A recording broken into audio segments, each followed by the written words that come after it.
Estamos con Fernando Tuesta para hablar de lo que está sucediendo en el país y las salidas que, por supuesto, pasan por el adelanto de elecciones y que el Jurado Nacional de Elecciones y la OMPE puedan llevar a cabo un proceso que corte, digamos, el anuncio desde el gobierno de abril del 2024 a este año.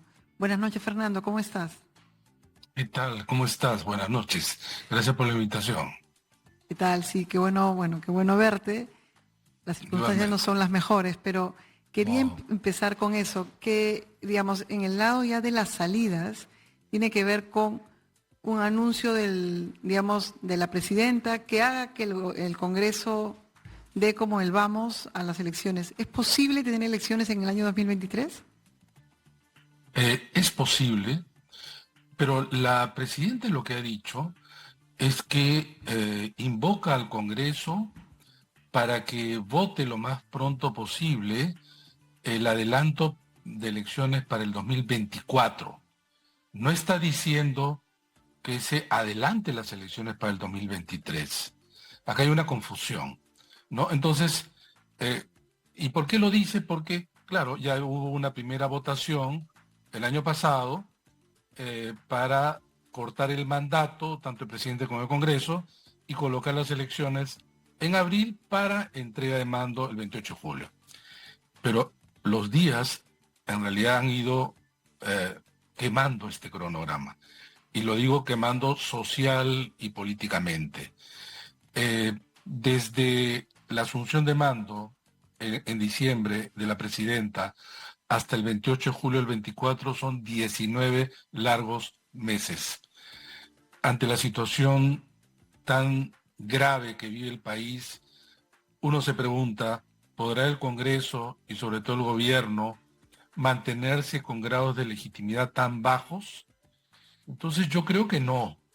Habrán otras personas que dicen que sí, yo creo que no.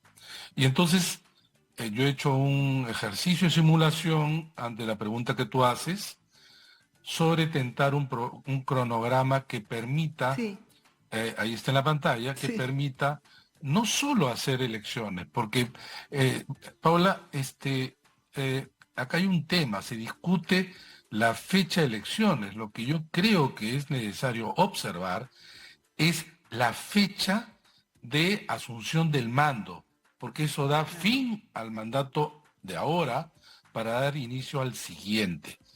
Entonces, en el cronograma aprobado en el Congreso está 28 de julio, repito, el 2024. Lo que yo propongo es que esto es posible hacerlo hasta incluido el último día de este año, con lo cual se han ganado 7 meses. 7 meses. Y además porque canaliza, obviamente, el conflicto social de manera institucional y ordenada.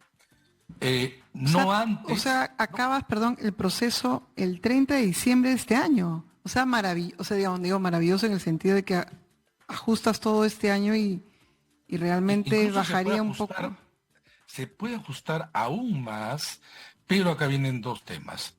Hay una primera necesidad, que es adelantar las elecciones lo más pronto para que obviamente se cree una nueva representación en el Congreso y el presidente, ¿no? Ujú.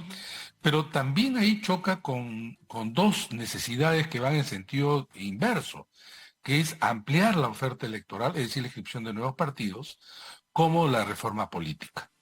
Entonces, obviamente, si es las elecciones el 24, hay más espacio para estas dos demandas, pero repito, la gravedad de la situación hace que se puedan hacer este año. Este cronograma es un cronograma incluso intermedio, y lo explico. Si la asunción del mando, el presidente, sería, digamos, simbólicamente el 31 de diciembre de este año, cerrando este año, 2 días antes, 30 o 31, 2 días antes, se instala el Congreso, como normalmente sucede. Si eso es así, podríamos tener la elección el domingo 15 de octubre en primera vuelta, y en segunda vuelta el domingo 26 de noviembre, con lo cual entre la segunda vuelta y la asunción del mando tienes unas 5 o 6 semanas de justamente preparar la transferencia. Si eso es así, entonces, cuándo se inscribirían las candidaturas y Claro. cuándo sería el último plazo para la presentación de nuevos partidos. Según la ley, 110 días. Eso quiere decir 26 de junio. Entonces, desde hoy hasta junio hay medio año para que, por ejemplo, 15 partidos están esperando ser inscritos, a los 12 ya inscritos, y probablemente otros también. ¿Y qué pasa con la reforma? Porque ahí ya cumple con un primer necesidad, Claro. que es ampliar la Que es oferta. aumentar, claro, la ¿Qué oferta. pasa con las reformas? Eso ya no está en manos de este cronograma, en el sentido de depende de la voluntad política de los congresistas. Si los congresistas quieren hacer reformas, van a hacer. Pero obviamente acá hay otro problema.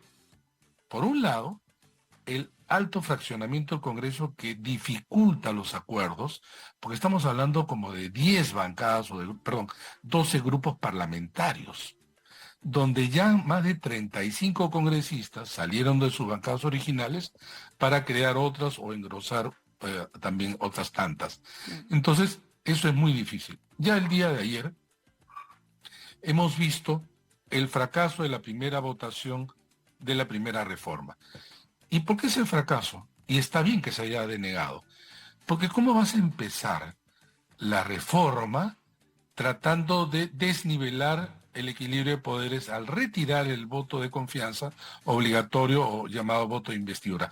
Yo estoy a favor que se elimine, pero dentro de un cuadro mayor, en donde tú tienes un equilibrio como si fuera una balanza y resulta que al sacar uno favoreces al Congreso.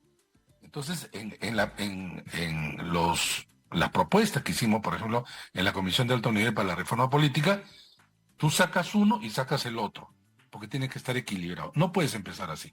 Ya, la verdad que han dado muestras el Congreso que les es difícil llevar adelante acuerdos, pero además los acuerdos que llevan adelante no son los mejores.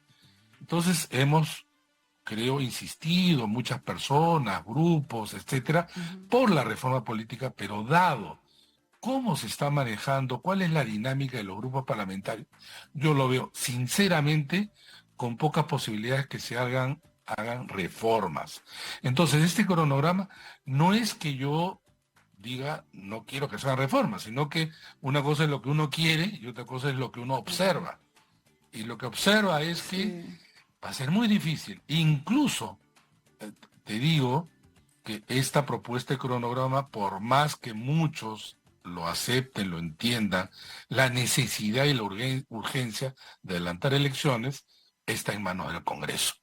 Y Ah, allí en el Congreso ujú. han dado muestras de que querer irse es lo último que quieren, ¿no? Entonces, Sí. Y no es solo difícil. eso, han hecho, digamos, ya el ex ministro de Economía, Kurt Burneo, ha dicho, ha puesto en, digamos, el nombre del cambio, se ha hecho un cambio de parte de la Constitución de manera fáctica. Patricia Juárez, desde la legislatura anterior, ha cambiado muchísimas de las leyes y ha desequilibrado un poco el juego. Sí, Estamos en claro. una de esas investigaciones de todas las reformas que han hecho.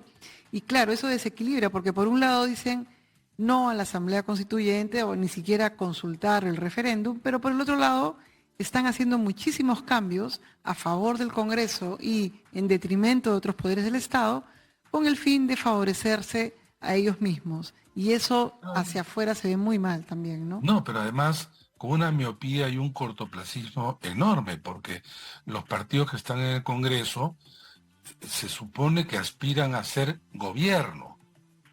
Y al momento de ser gobierno se van a encontrar que se han tomado medidas que los gobiernos obviamente los ata. Efectivamente, tiene razón, han a través de modificaciones en el reglamento o a través de leyes interpretativas torcido la Constitución y que no se ha logrado en algunos casos, como en otros tantos hechos también, que el Tribunal Constitucional no declare la inconstitucionalidad de la norma, porque se requiere 5 votos de 7, y donde varios miembros del Tribunal Constitucional sienten que todavía le deben su asiento como tribunos a esta mayoría parlamentaria, ¿no? Entonces, La verdad es que yo no veo, por más que yo quisiera, ahí están las propuestas, etcétera, que esto lleve a buen puerto. Entonces, bueno, queda también en manos de los peruanos, pues elegir según la oferta política que se nos va a presentar. Ujú.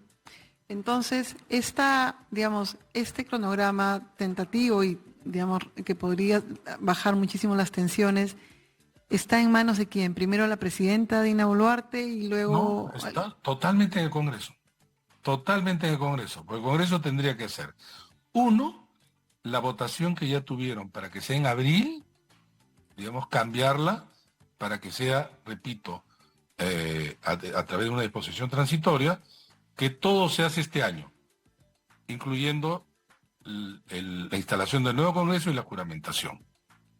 Tú puedes incluso ajustar este cronograma. Podríamos tenerlo antes de Navidad. Me refiero a la asunción de mando. Ujú. Puedes jugar con pequeños ajustes, pero digamos, para dar un poquito de espacio también para la transferencia, es posible hacerlo. Pero repito, todo es posible hacerlo. Va a depender de un acuerdo político y va a depender de la voluntad de los congresistas. O sea, there is a will, there is a way, como dirían los gringos.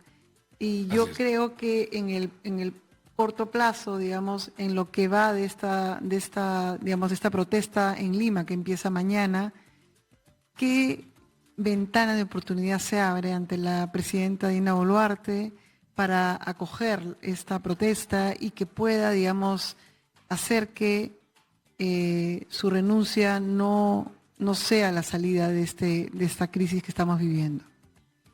Sí, así es. Mira, hasta ahora no han habido, digamos, eh, propuestas políticas. Lo que ha habido son discursos, básicamente, eh, digamos, algo así como ratificando las medidas que han sido básicamente de represión, ¿no? Medidas represivas, pero ya hemos visto cómo desde el inicio del 7 de diciembre hasta ahora, las medidas represivas no han terminado con el conflicto, ni las movilizaciones, sino por el contrario, las han acrecentado, las han acrecentado. Ya se juntan una serie, obviamente, de demandas sociales, políticas, de todo tipo, que confluyen, y esto va en contra de la propia presidenta, en que ya piden su renuncia.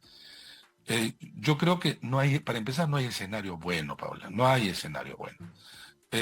Pero todos los escenarios son costosos, pero efectivamente, si es que ella renuncia, viene a hacerse cargo el presidente del Congreso, que por supuesto de un Congreso con peor todavía nivel de aprobación.